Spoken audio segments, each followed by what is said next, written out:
Hello दोस्तों, YouTube channel super seven से मैं राहुल वैष्णव आपका स्वागत करता हूँ। और हम पढ़ रहे थे परमाणु मॉडल के बारे में।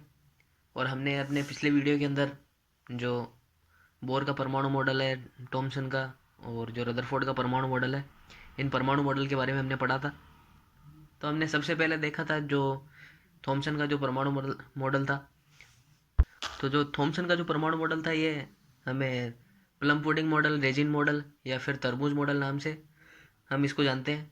और इस मॉडल के अंदर ये बताया गया था कि जो इलेक्ट्रॉन होते हैं ये परमाणु के अंदर उसी प्रकार से उपस्थित रहते हैं जिस प्रकार से तरबूज के अंदर बीज होते हैं। और इस मॉडल की यह कमी थी कि ये आवेश के वितरण को परमाणु के अंदर नहीं समझा पाया। और इस कमी को दूर दूर किया था हमारे अगले वैज्ञानिक यानी रदरफोर्ड ने।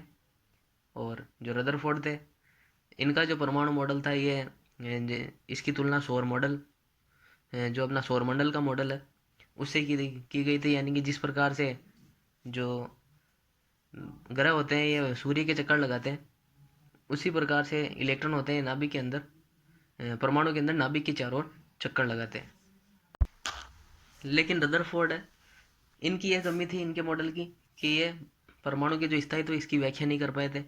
इन्होंने बताया था कि जो इलेक्ट्रॉन है ये नाभिक के चारों ओर जब चक्कर लगाते हैं निश्चित, तो ये अपनी ऊर्जा का उत्सर्जन करते हैं। यानी जो मैक्सवेल थ्योरी है उसके अनुसार जो आवेश आवेश जब गति करते हैं तो विकिरण के रूप में अपनी ऊर्जा का उत्सर्जन करते हैं। और तो इसी कारण से इन्होंने इन्होंने माना कि जो इलेक्ट्रॉन है ये जब नाभिक के चारों ओर चक्कर लगाते हैं तो इलेक्ट्रॉन आवेशित कण होने के कारण अपनी ऊर्जा का उत्सर्जन करेंगे और नाभिक में समा जाएंगे, जिससे परमाणु ये नष्ट हो जाएगा।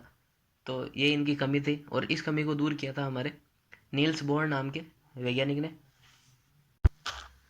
नील्स बोर ने बताया था कि जो इलेक्ट्रॉन होते हैं ये निश्चित जो ऊर्जा स्तर है इनके अंदर चक्कर लगाते हैं और अपनी जो ऊर्जा होती है इनकी ये अप्रभावित रहती है, यानी कि ऊर्जा का उत्सर्जन नहीं करते।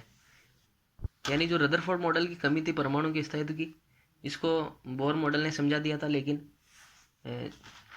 ये जो इलेक्ट्रॉन की द्वैत प्रकृति है इसको नहीं समझा पाए थे। और बोर मॉडल की इस कमी को हमारे आधुनिक जो परमाणु मॉडल है, जिसे हम इरविन श्रोडिंगर परमाणु मॉडल है इसके नाम से भी जानते हैं, इस मॉडल ने, जो परमाणु मॉडल है, इसने बोर मॉडल की कमियों को दूर किया था।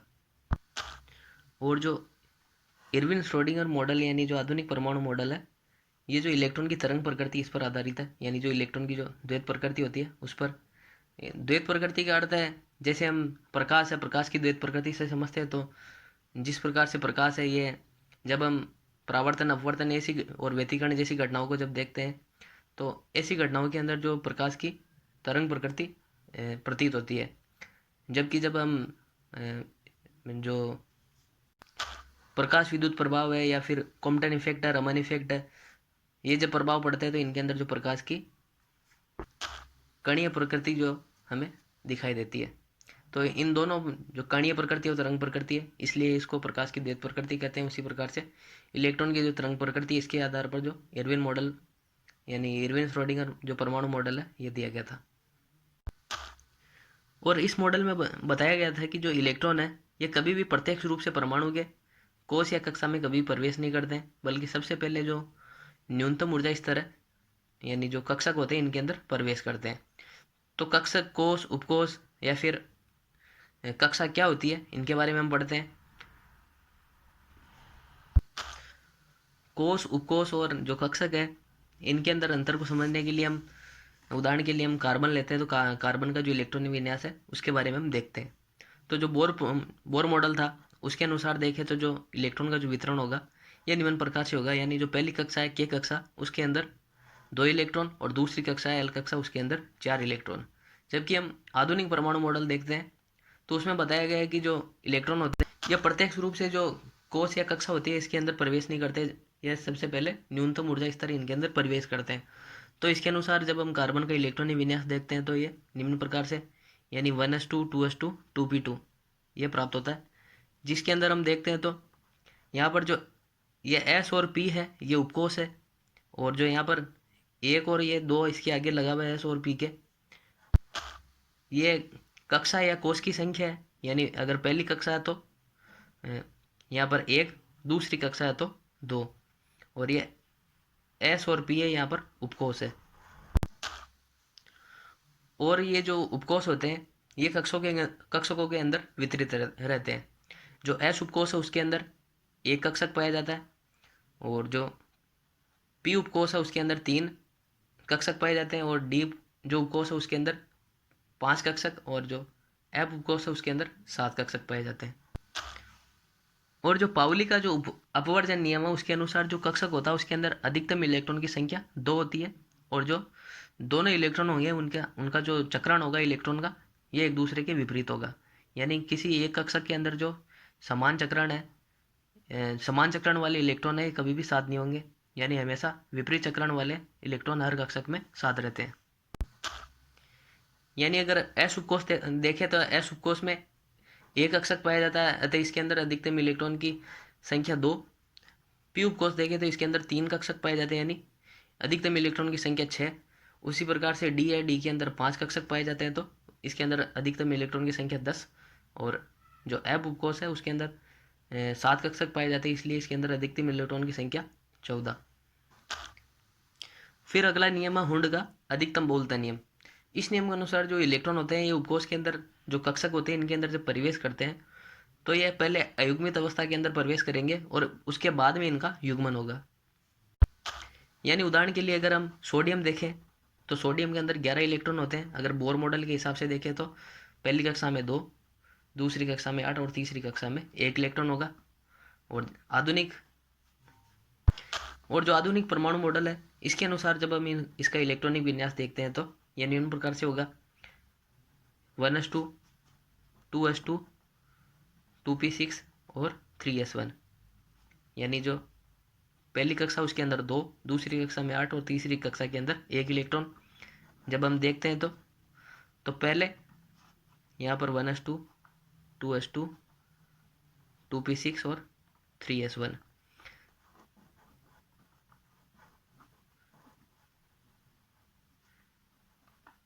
जब हम इनके अंदर इलेक्ट्रॉन भरते हैं तो पहले अयुग्मित अवस्था के अंदर भरे जाएंगे, यानी पहले 1 इलेक्ट्रॉन उसके बाद में 1 इलेक्ट्रॉन और इनका चक्रण विपरीत।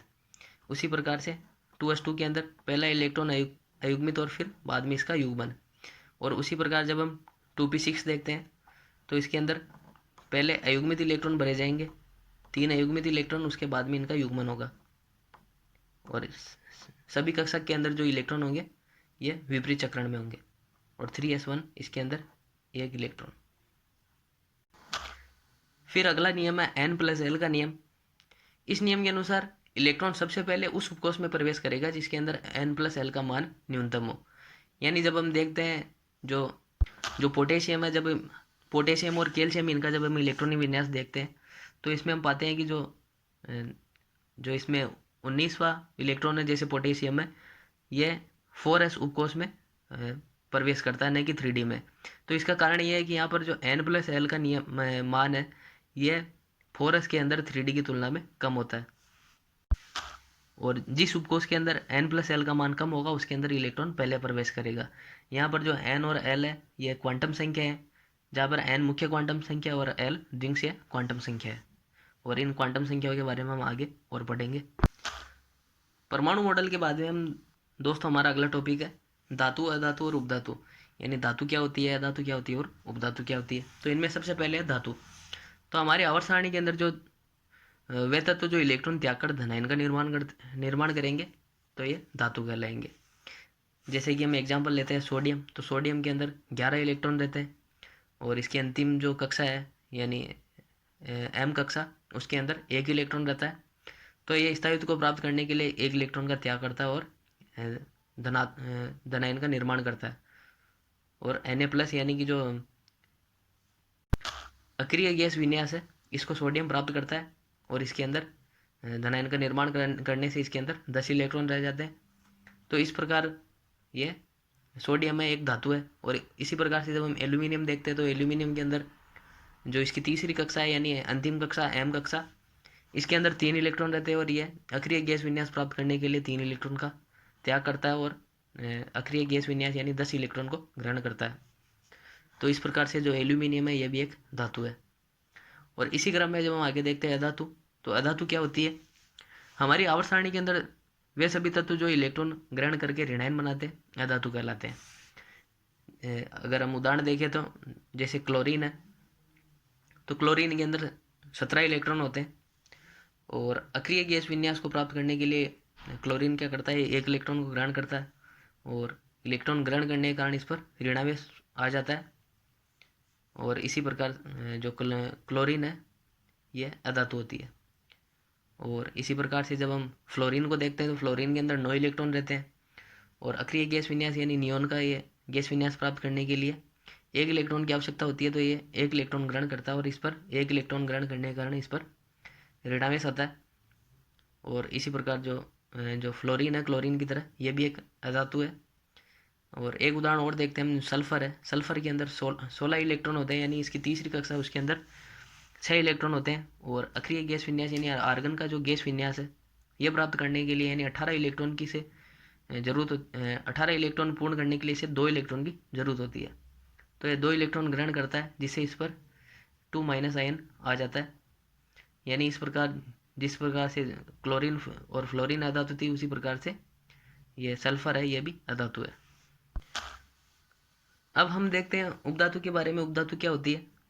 तो उपधातु आवर्त सारणी के अंदर वे सभी तत्व जो धातु और अधातु दोनों के मध्यवर्ती गुण रखते हैं, यानी न तो पूर्ण रूप से धातु के गुण है और न ही अधातु के गुण रखते हैं। तो इस प्रकार के जो तत्व होते हैं उपधातु कहलाते हैं। यानी इन दोनों की जो मध्यवर्ती स्थिति वाले जो तत्व होंगे, धातु और अधातु की मध्यवर्ती स्थिति वाले तत्वों को हम उपधातु कहते हैं।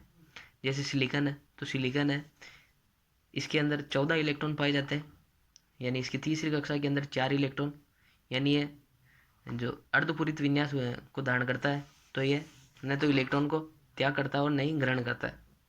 तो इस प्रकार जो सिलिकॉन है ये उपधातु होता है। उसी प्रकार से जो जर्मेनियम है उसके अंदर 32 इलेक्ट्रॉन है, यानी इसकी अंतिम कक्षा चौथी कक्षा उसके अंदर 4 इलेक्ट्रॉन होते हैं और अर्धपूरित विन्यास होने के कारण ये इलेक्ट्रॉन का न तो त्याग करते हैं और न ही इलेक्ट्रॉन को ग्रहण करते हैं और उपधातु का गुण रखते हैं। अब यहाँ पर ध्यान देने की बात यह है दोस्तों, जो कार्बन है, कार्बन यहाँ पर एक अपवाद है। इसकी जो दूसरी कक्षा है यानी इसके अंदर टोटल 6 इलेक्ट्रॉन होते हैं, पहली कक्षा में 2, दूसरी कक्षा में 4, लेकिन दूसरी कक्षा में 4 इलेक्ट्रॉन होते हुए भी ये अधातु होता है न कि उपधातु। आज की वीडियो को दोस्तों यहीं पे समाप्त करते हैं और हम अपने अगले वीडियो के अंदर विभिन्न तत्वों के गुणधर्मों इनके बारे में पढ़ेंगे। अगर दोस्तों वीडियो अच्छा लगे तो वीडियो को लाइक कीजिएगा, शेयर कीजिएगा और चैनल को सब्सक्राइब कीजिएगा। Thank you.